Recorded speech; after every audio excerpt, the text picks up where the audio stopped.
For show notes, head to FreshRN.com/57. That's FreshRN.com/57.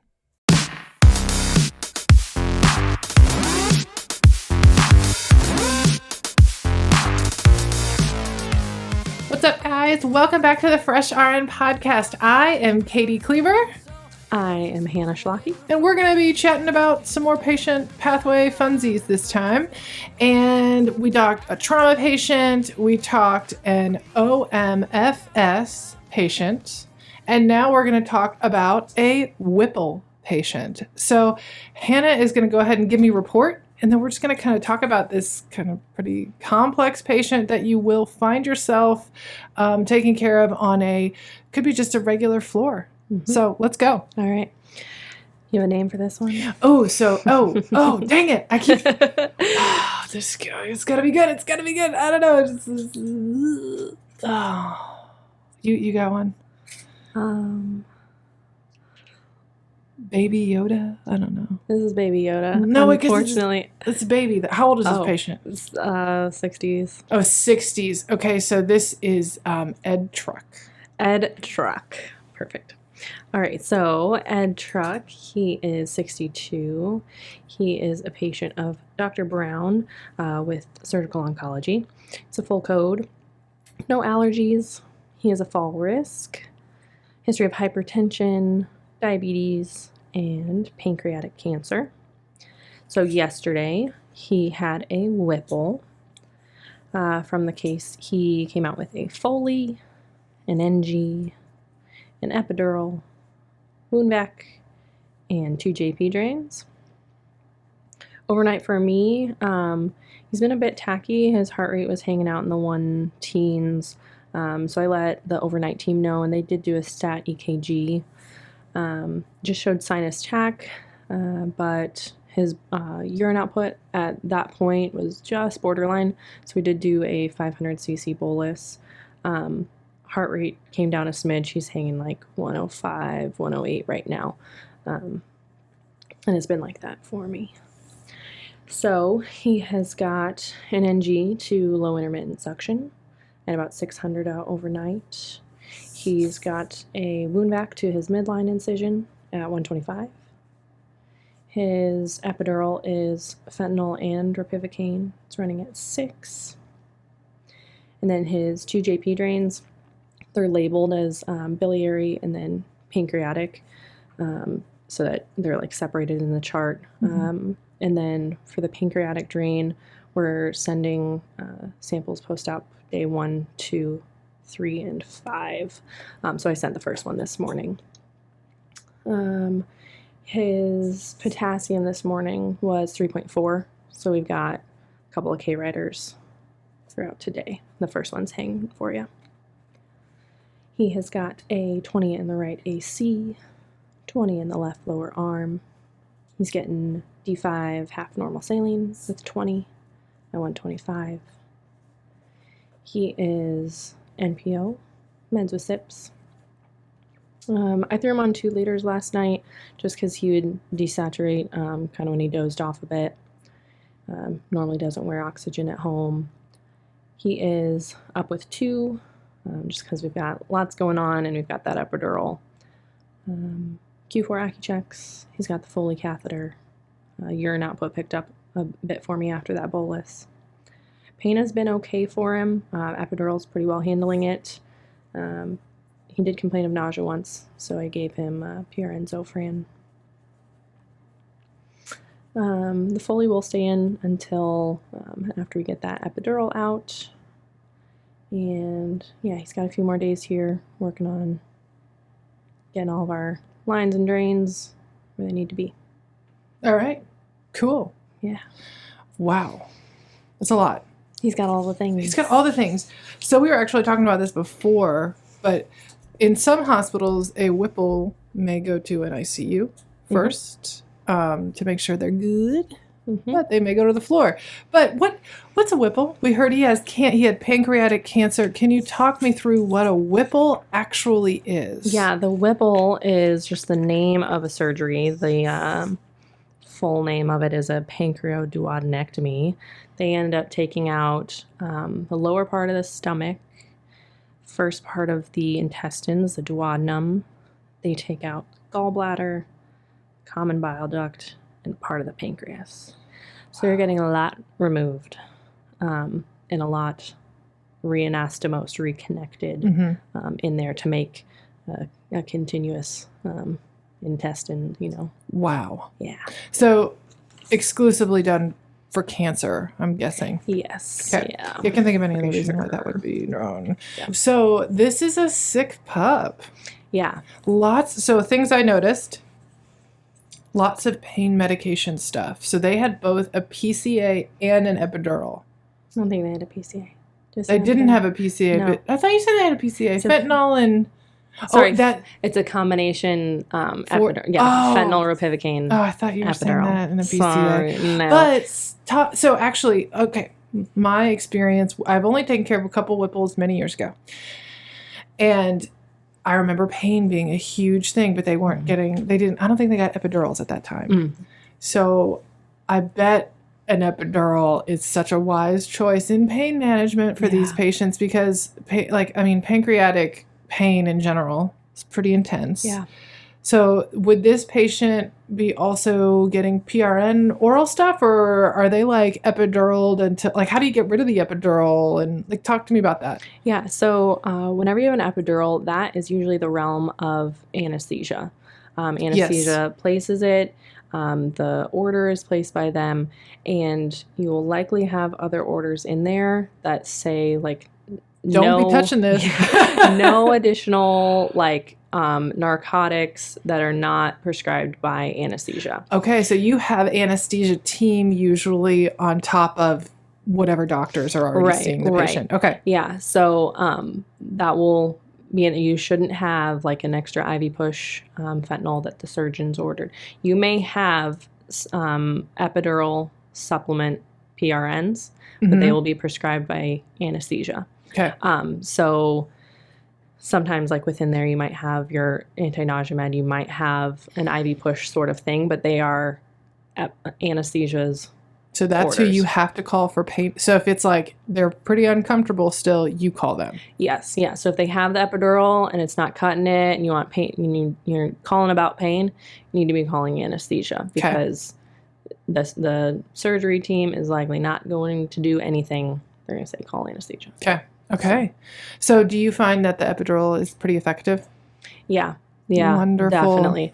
And they, they're walking epidurals, so the patient can still get up. They're not, stuck in bed. They're a high fall risk, but these patients can still get up in their room. They can move. They can walk to the chair, to the bathroom with that pain control that's reliable. You know, you don't have necessarily the up and down of push medications or oral medications. Yeah, because that's such a, as the nurse, especially if they have a lot of pain and they don't have a PCA and you have to do a lot of IV. Yeah, it's like, okay, it's getting really bad. You give them, or they give themselves a dose with the PCA and it's great, beautiful for a little bit and then it wears off. Right. Yeah. Or they finally fall asleep. They finally fall asleep and then they wake up in a lot of pain if they have a PCA. Yeah. So an epidural is a great continuous pain medication for these very large surgeries. Typically, scheduled surgeries. A lot for the big oncologic cases. I've also seen it for like gyn-onc surgeries, the big like total hysterectomy. Yeah. Sort of deal. And too, it does help. They're not zonked out on the narcotic. Like active. They're not like so sleepy and out of it that they can't participate in other things. Right. That's nice because when I saw some patients with Whipples a long time ago, God, they were miserable. It always depends on the surgeon. The surgeon will have their preference of, how they want their patient's pain control to be managed. Yeah. But, that's at least how my facility does it, and it worked pretty well. That makes me happy to hear. So epidural, wonderful. They also had an NG. Okay, you had NG, JP, two JPs, and I feel like there was another There's drain. a wound vac. A wound vac. Yeah. Boy. And now it's all across the abdomen, I'm assuming. Yeah, so they're midline, up and down, and then the wound vac is on top of it. It's Not necessarily because it's like a wound that's not healing or a wound that's, they don't expect to heal well, but it's just keeping any sort of drainage out of there. It's kind of like a preventative wound vac rather than like we have a problem, fix it with a wound vac. It's just get on there. That reminds me of like when I was taking care of cabbage patients who have the sternal incision. Mm-hmm. Now the thing is, it used to be they just had the incision, but now they put a wound vac on for everybody. It doesn't have to be a terrible, gross wound to justify the wound vac. It's like the prophylactic helps with healing situation. So everybody's getting a wound vac. Yeah. Okay. Doesn't mean something's wrong with it. Right. Cool. That's what our surgeons like. I would love that if I was a patient. Yeah. Yeah. Because you don't want an infection there. Right. It adds another cord. It adds another thing when we're moving. So that, this is already a patient who is a high fall risk just because the epidural, we might have some weakness in our legs, we watch out for that. But then they also have a lot of lines. Lines coming from their back. Yes, they do. Lines coming from their front. Lines coming from their arms. Yeah. And then you say he had a Foley, right? Yep. Because he had the epidural. Yep. Yeah. And an NG didn't have a central line, but may or may not, just depending on their situation, their type of access. If they were a surgery patient for whatever, they might have a port, blah, blah, blah. Oh, yeah, because, Yeah. Oh, boy. That's what I mean, an oncology patient. Are you ever having these patients also getting chemo at the same time? Yes, on and off. I mean, we'll have people who have had chemo either in the past, or they've had radiation initially, and then this is just the surgery that's part of their whole big picture oncology plan. Wow. Okay. So talk to us. Why do they need an NG tube? A lot of times when you have this like re-anastomosis, you just went in and you worked on all the intestines. You went in there, everything's inflamed, everything's figuring out what it needs to do now. Things won't be moving right away. And so the NG tube will go into the stomach and it will pull out any of the extra fluid, bile that aren't going down the intestines the correct way, just because things haven't, we like to say, woken up yet. Yeah, and then also you think, okay, we've cut things up and reattached them. We don't want there to be a whole bunch of extra stuff in there that could possibly leak through those areas or get where it's not supposed to get. Let's just chill We that don't want out. to stress those areas out right now. So we're going to help them out. We're going to reduce what's going through there. Limit anything that's sitting there because it's not moving. Are these patients dying for something to drink? Yeah, patients with NG tubes, they will feel very thirsty. They'll say you haven't given them water in however many days. They haven't had anything to drink. I've had that, not specifically this, but patients who can't have, they're like, they haven't given me anything to drink in days, and it's like they've got fluids, like this one does at 125 and out, Right. You're hydrated. Yeah, you just have to reassure the patient, they may not understand we are giving you fluids right into your bloodstream. Yeah. It doesn't even have to go through your stomach and all that. You're getting lots of fluids every hour. Yeah. And they may still feel very thirsty. Are they allowed to have ice chips or anything like that? Depends on, it just probably. depends on if they do have ice chips, be sure that you're documenting that. Because that is intake. And so if they have 3 cups of ice chips overnight, all that's getting pulled out through their NG tube. And so it's going to look like increased output. So you just need to have your in and out documented appropriately, so that we can tell what is the true amount of like intestinal fluid that is still being sucked out. Yeah, NGs are kind of yucky. Okay. Oh, here's the thing that I remember. I was talking to one of my the previous co-hosts on FreshRN. We talked about mistakes and stuff that we've made. It's in the episode. I don't remember what number it is, but nurses make mistakes, and she was talking about. I don't know if it was a whipple, but it was a major gastrointestinal surgery, and they had an NG put in the OR, or they placed it in the OR, which I'm assuming, does that happen? Okay. And the NG tube came out and she put it back in. And apparently anytime you've had major issues there and you have an NG, if you just replace an NG tube without talking to the surgeon, they may not want you to do that because they've just like cut all that stuff up. Yeah. They may want to do it themselves, or if it's getting closer to the end of when they need the NG tube, they may want to leave it out because you can actually cause like legit damage to somebody if they have like, things that were cut up and then like sewn back together and jam an NG tube down there. Yeah. Yeah. If they've had any sort of, I would say any sort of esophageal, any sort of stomach, maybe even any sort of duodenal surgery, I would, double check, unless you have the order, like replace the NG if it comes out. Yeah. That could be part of an order set. Right. That absolutely could be.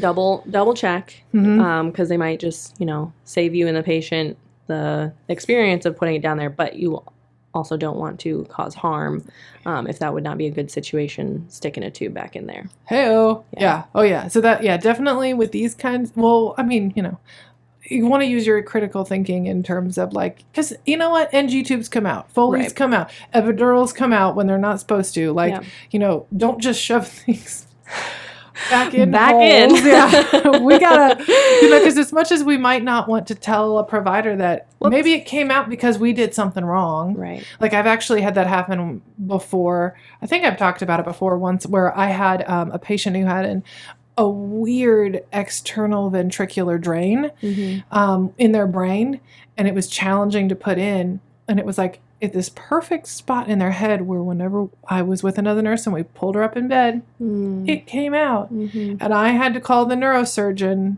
and say, hey man, I messed up. Yeah. But it's like, you got to do that and not shove things back in places, which, I mean, it sounds like something like that should never happen, but I'm saying this because it does. Yeah. People just we're so scared to talk to somebody and tell them that we screwed something up that could be major, but it could be even substantially worse to try to cover that.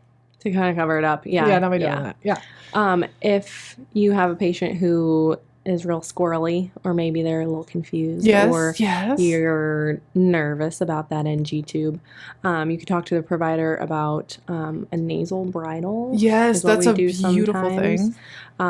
This is a thin piece of plastic that actually goes through one nostril, back into their head, and comes out the other nostril.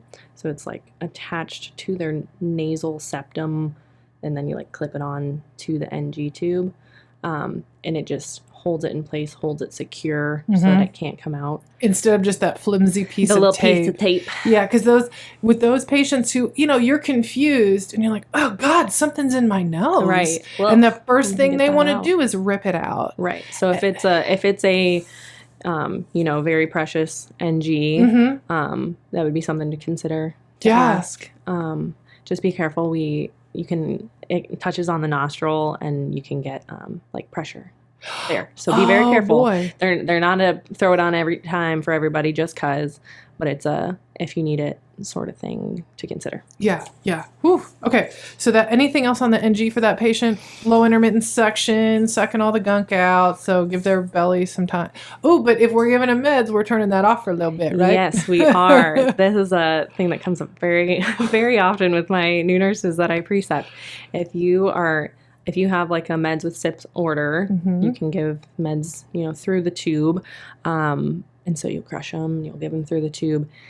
Do not return that tube to suction because it will all go right into the canister. That pain med, right into the canister.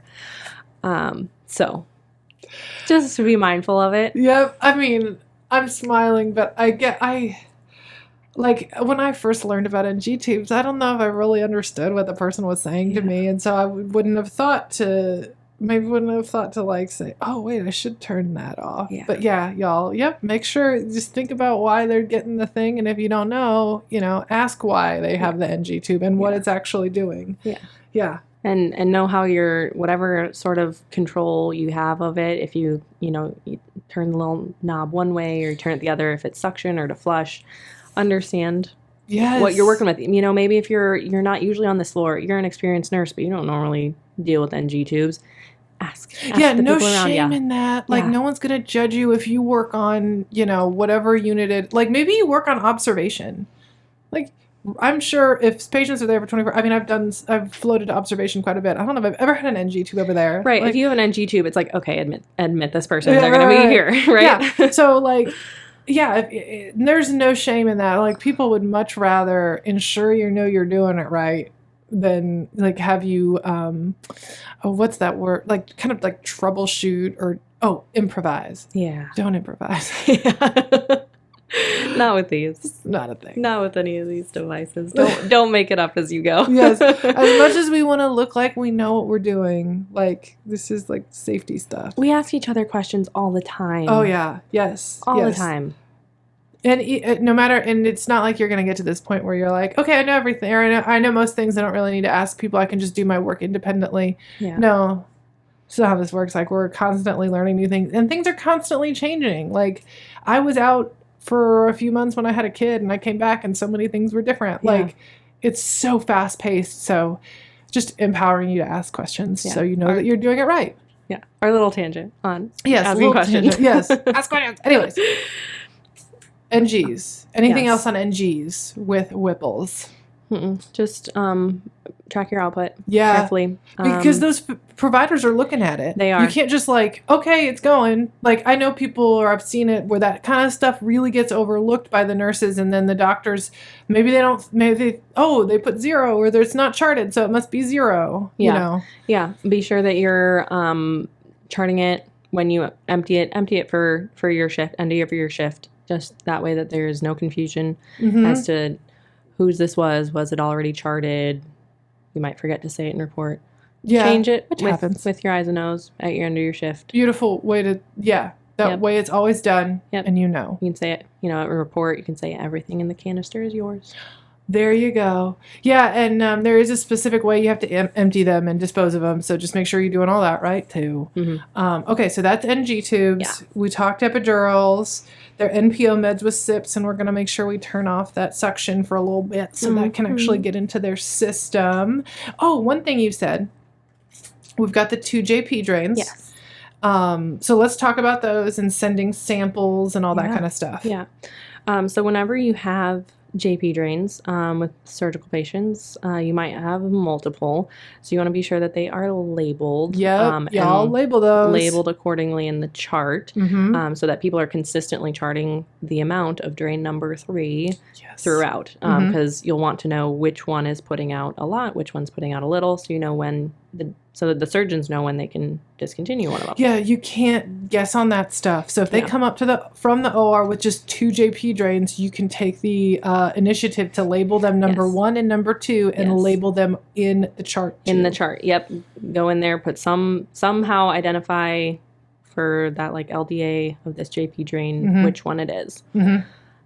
Crucial. Yes. Yeah. So for this patient, they had one that was labeled biliary, one was labeled pancreatic, and it's not uncommon to send samples. So the order is for every morning, days 1, 2, 3, and 5, to send a sample down to lab, and those orders will already be in for you. You just got to remember to do it with your labs in the morning. Question, what are they looking for? Do you know?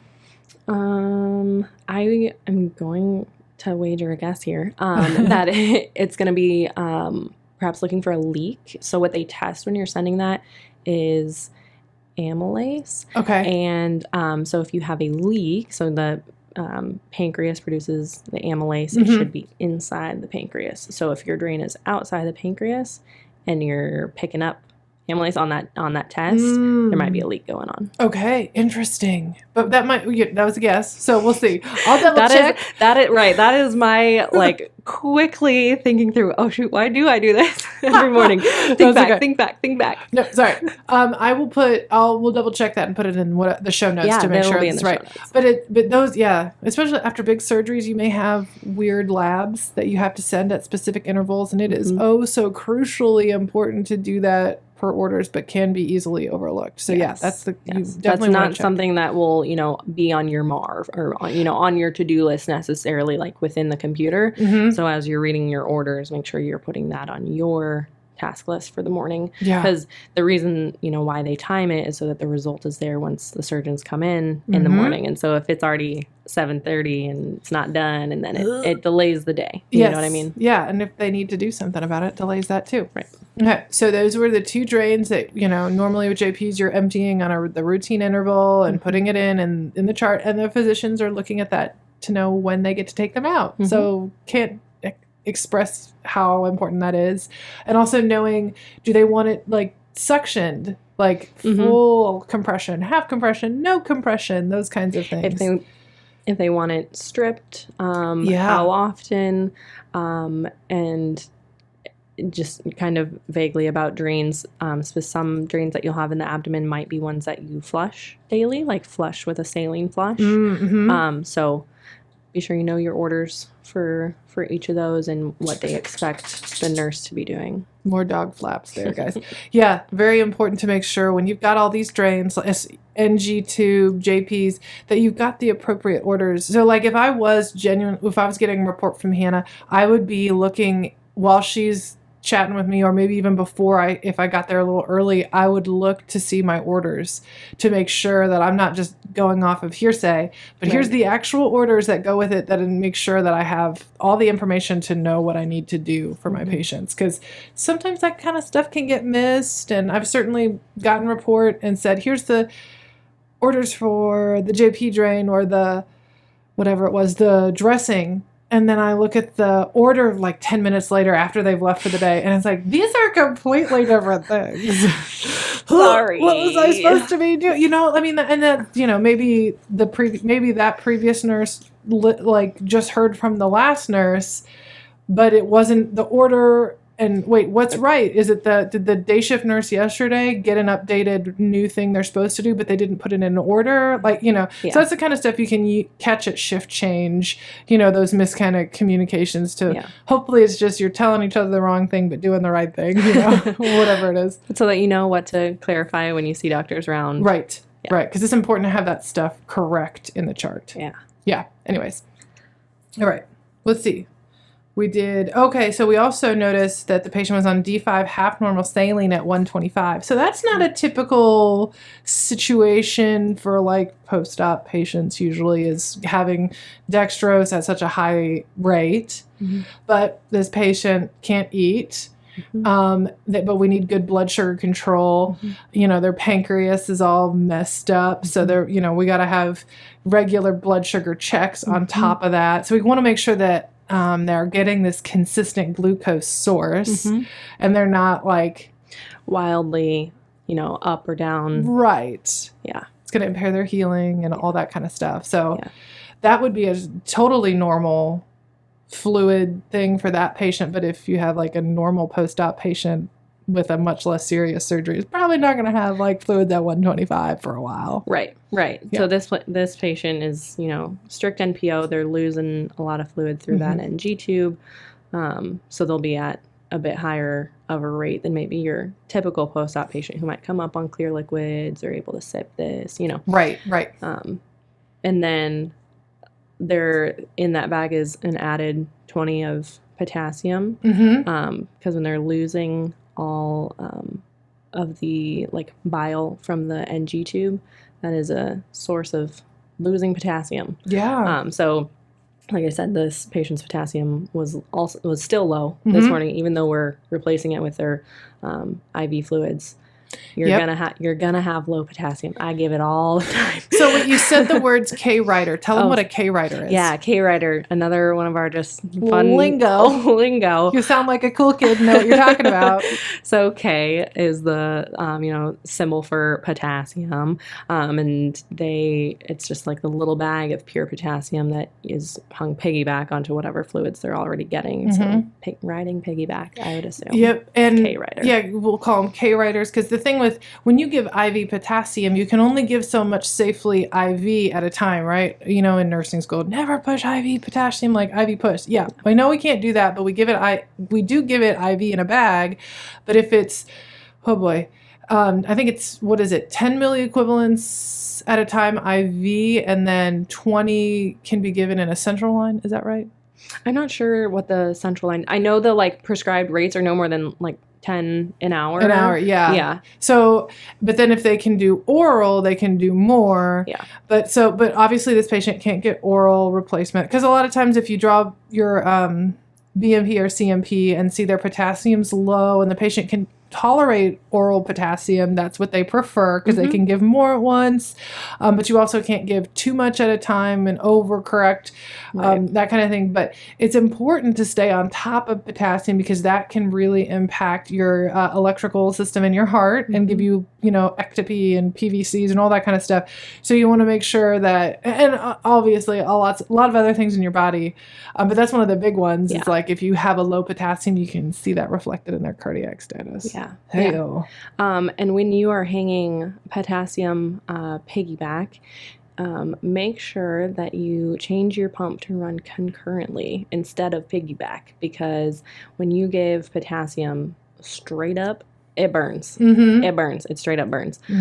So make sure that you are giving it like with the fluid so that it's like diluted in that, and it's going to be more comfortable for the patient. They're still going to be getting their fluids, those whole 2 hours. They're going to be getting their potassium the whole 2 hours, and you won't be burning their vein. Ooh, that really hurts. So and I've seen people do that where they have, I guess it does depend on the kind of pump you have too, but if you can, or even if you can have the potassium going in, but then why in saline, that can help too. Yeah. But it kind of depends on your hospital policy. Right. Yeah. But it really can hurt if it's going through in a peripheral, not so much in the central line by any means, but definitely, want to do that. They're already in pain and all that. Right. Be mindful. Be mindful. Because that stuff hurt. It really does. I mean, it is like crying pain. Yeah. Like, I've had it where I didn't change it to concurrent versus piggyback, and the patient is just like full on freaking out. Like their arm is burning. I can't remember what med I had when I was having my daughter. Oh, it was penicillin. And it going through my peripheral IV hurt more than my contractions. I didn't care about my contractions. My arm hurt that bad. Yeah, isn't that wild? Yeah. But anyway, that was different. But it can be very uncomfortable. Yeah. So, anyways. So that's the potassium one. When we talked about the K writer. I think those were all the notes of the things I wanted to ask you about. Any other things about your report and Whipples? Yeah, a little bit. So this is kind of for all of your surgical patients, but how I mentioned that he's a bit tachycardic that his urine output was a little bit low. So major things that you want to look out for in your surgical patients are obviously with their vital signs after surgery.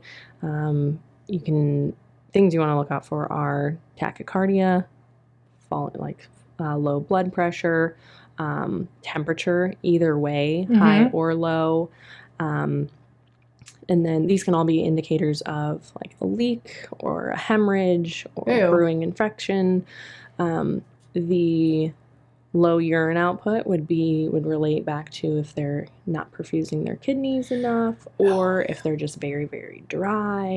That would also contribute to heart rate. So all of those things are very on my mind for a fresh post-op patient. I watch those very closely. Some of my patients even have Q1 vitals for 12 hours, Q1 urines from their Foley catheter. That's not cool to put that patient on your floor. Oh, we get those all the time. But it has kind of instilled in my mind, even if my patient doesn't have Q1s ordered, I'm peeking at their Foley every time I'm in there, making sure it's not zero from when I was in here 2 hours ago. Yeah. Yeah, because fluid balance with this patient is particularly important, I imagine. Yeah, especially with open surgeries versus laparoscopic surgeries.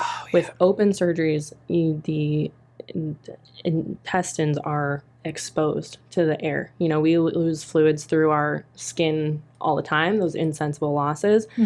And our intestines are mucosa is not designed to keep in any fluid, know? So if they're open for 3 hours, they're just losing fluid. So they may come up to you and be quite dry. And so And then you add that to any EBL blood loss, estimated blood loss, and then out of their NG tube. Oh yeah, they're just probably constantly. I mean, hot fluids at 125. That's a pretty high rate to get all the time, and it's like that's because they desperately need it. Right. Yeah. Right. So you be watching those things and notifying the provider if any of them are off, and before you call or before you page, be sure to look at all of the rest of them because they'll be asking. If you just say they're tachycardic, their heart rate's 122, they're right away going to ask, what's their blood pressure? Yep. How's their urine output been? Yep.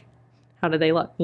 All those things. So kind of like we talked on the last episode, do your whole assessment, ask those questions to yourself before you get the phone call back so that you can be prepared. Because it isn't, I feel like our natural thing is, oh, this is wrong, I got to call. Yeah. And then just go call. But then it's like, hold on there. Let's just quickly think of the questions that they have to ask you to get a better understanding of what's going on. Because I used to think that it was like, oh, they're the provider, they know everything. So I just tell them the thing that's wrong and everything else is okay. But it's like, oh, wait, did you even, you have to think to look at those things because, you might look up at the telly and see, oh, their heart rate's 120. But the first thing they're going to ask is, what's the blood pressure? Okay, their heart rate's up, but are they perfusing okay? Maybe this isn't that big of a deal. Right. What's their pain like? Are they at 10 out of 10 pain? Yeah. Maybe that's why their heart rate's high. You have to look at the whole picture so that, because you're the eyes and the ears, you need to be able to relay the whole picture. Yeah, and it's not just about being able to notify and chart that you notified and knee jerk, oh, I got to call. Because I think earlier on during my very first orientation, it was someone else getting oriented at the same time, and it was night shift, and they did that, and I heard them get chewed out. Now, it was not nice the way that what he said, but it was just he would technically, he's right, because she just called and told him a heart rate, and she's like, I don't know what his vitals are. Well, what were his vitals before? Didn't know anything about what was going on. He lost his mind, but it was just I didn't forget that. Yeah. And I didn't do that. Not that I'm not justifying him being a jerk, but even the nicest doctors are still going to need that information. Yes, they are. Then they have to make a clinical decision. So very good point. Yeah. Okay. That was all things you wanted to go through again from the report. Yeah, I think so.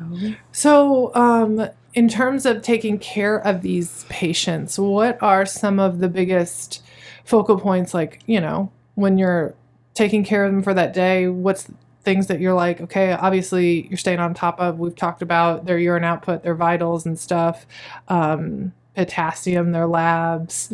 What kind of things are your priorities with these guys? So my priority for the shift with these patients would be definitely INO. That is huge. Yeah.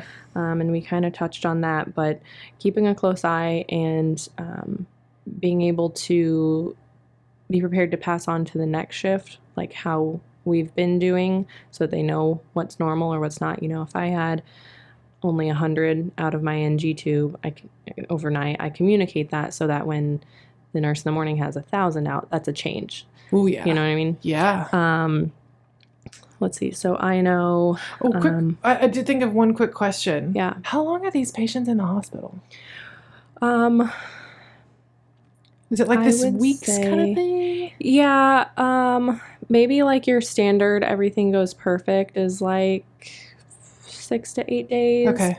If they have a prolonged ileus, Lord only knows then, right? Yeah. If there's all the different complications that come up. If everything goes perfect, I'd say about a week. Okay. Sort of patient. Sorry, not to interrupt, but I was just wondering, gosh, I don't even know how long they stay. Yeah. Go ahead. Yeah. Obviously, they've had a very major surgery, so pain control. Luckily, right now, I've got the epidural on, which is a blessing. But if I were taking care of this patient in 2 days, if we've gotten the epidural out, as that wears off, making sure we have a plan in place. Are they often controlled in the oral pain meds at that point, or is it still a pretty big battle at that? Totally depends on the patient. As their NG tube output drops off, if we can get the NG out, how we're starting on diet, all of that kind of goes into how we're going to be controlling the pain. Oh, because I'm sure anytime they eat, it hurts. Yeah. Yeah. So you go very slowly with diet advancement, very slowly, and they want to eat it so bad. They're so thirsty that once they get clear liquids, you got to be able to temper. Have you ever had one chug water and just throw it all up? Yeah, I mean, we'll have maybe not specifically for whipples, but patients with NG tubes that finally get it out, and then their body just isn't ready for it. Depending on the surgeon, they'll do clamp trials to make sure it's ready to come out. But if the ileus wasn't fully gone, and now you put a bunch of fluid in there, and then it's back and NG in and out, in and out. Yeah, tough. That's tough. Yeah, so I know pain medication, advancing diet.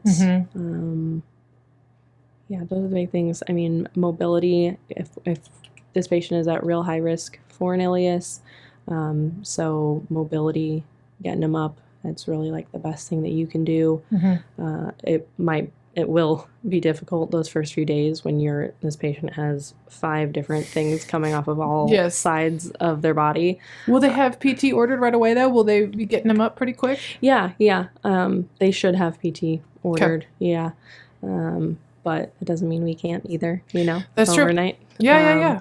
So it'll just take more time. It will take an additional person.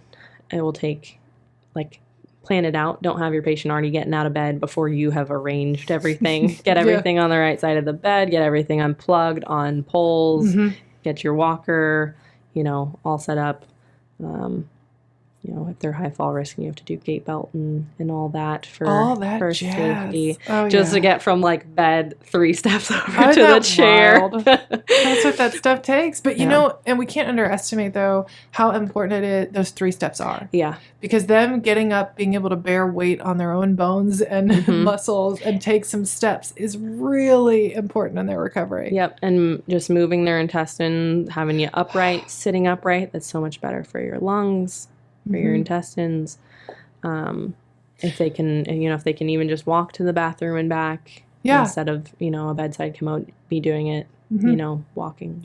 That minor movement can make a big difference. Because that ileus, I think for those that don't know that, so basically you have your peristalsis that slows to a point where it just stops, and then you have food that, a food bolus or whatever it might be, gets stuck there, and it's not like you have this full-on wall-to-wall bowel obstruction. You could still have some stool and gas leak around it, but there's something there that's preventing the free flow of things through the intestines. And then that can, if that's not addressed, that turns into a bowel obstruction, a bowel obstruction after this.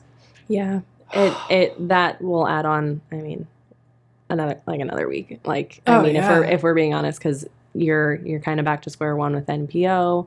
If you need another NG, if you're the pain and the nausea that comes with that. Those poor people. The lack of nutrition. If we're getting on to however many days without nutrition, do we need to think TPN, pick line, TPN? Yeah, because they can't go that long without food. Right. So it's very, very case dependent. If you have the ideal case, it can go well, go all right, but there are a lot of risks that could happen, and man, taking each one of those. It's wild, all the things that we can do with medicine, and these are crazy surgeries we're talking about here that, or even our trauma patient who had multiple, our fake trauma patient having multiple surgeries, the fact that we can repair the body to that extent is just crazy to me. Yeah. Wild. But anyways, any more big patient priorities? Hashtag or / care plan-y stuff, right? Hashtag care plans. I think I pretty well touched on on those. All those. Okay. Yeah. And then do you have any just general like tips if you're taking care of a patient with whipples and you learned something the hard way or learned whatever, like what kind, do you have any like those little tidbits for like, obviously that one with the NG tube, and for the newbies, making sure you clamp that, like that's a great one. Yeah. Do you have any more like that? Let's see.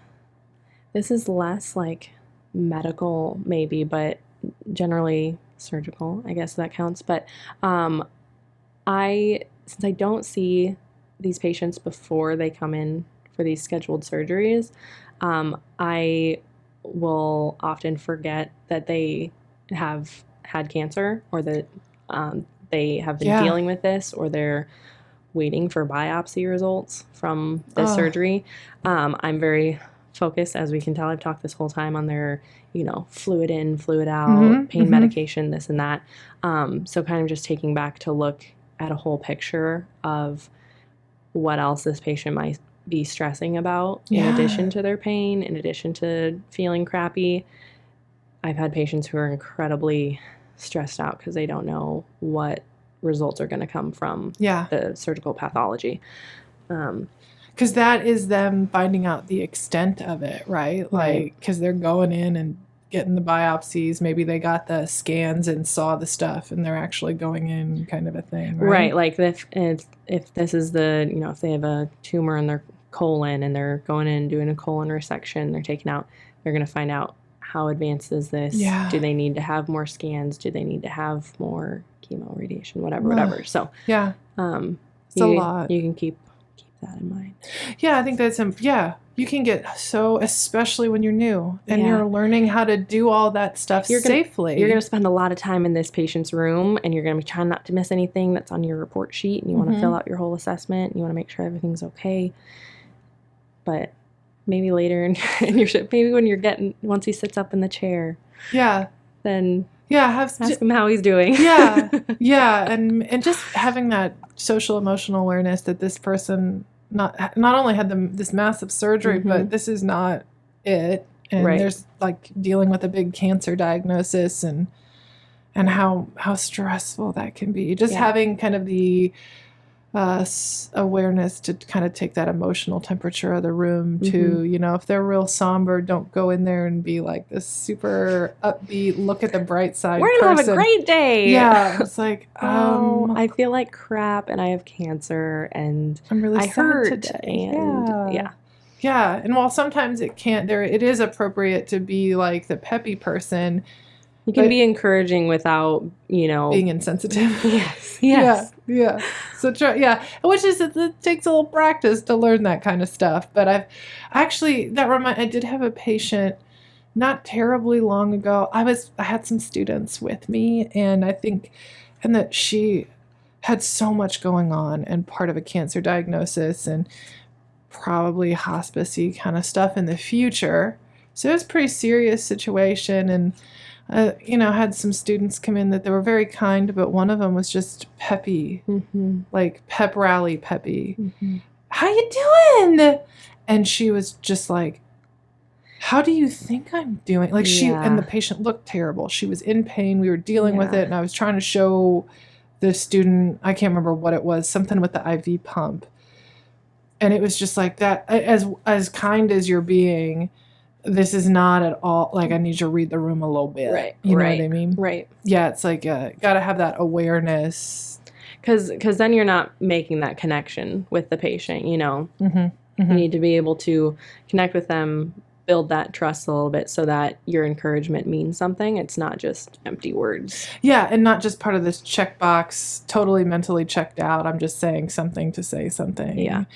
Yeah, that would feel very transactional, and you want to provide them with an experience kind of thing. Yeah. So, and then, that takes practice. You're not going to be perfect at it, but I think that if you're just trying to pay attention to the situation, and it's hard to do that, I think, when you're in learning mode and in school, and then when you're in school, I always had this mentality where, it's hard to go from, like, you read about these diagnoses in a book and in class, and then you go to the hospital and see actual people with these things, and marrying the two of the textbook diagnosis that I'm learning about with the symptoms and whatever and the patho, but then there's this living, breathing person who lives this, and kind of trying to not treat that living, breathing person like the textbook, right? Right. And I mean, even with two exact same surgical operations on two different people, they may have a different experience, outlook, everything, so if you had, a terrible time caring for this type of patient before and you have another, it can be completely different. So it's, we can go in and try and match their energy, match kind of assess what they need in that from you today. They do not need a pep rally. Right. They need someone who's going to listen, or just, maybe someone who's not going to talk, today. Someone who's just going to do what they need to do and kind of leave me.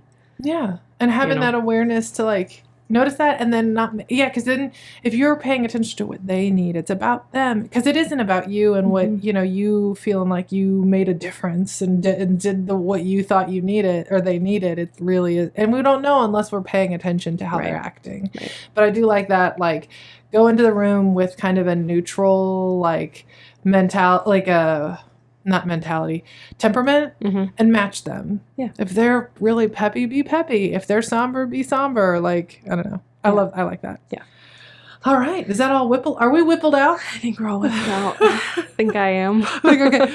Well, thanks, guys. If you want to learn more, you can head to FreshRN.com/podcast. I've got a bunch of show notes for every single episode, including this one. I'll throw some more information about whipples on there. And we've got also, if you go to FreshRN.com/courses, we've got free little courses about, one's ICU drips, one is on nursing school, and then some other resources there as well. If you've got a second and want a free way to support the podcast, just to write a review, give us a little rating.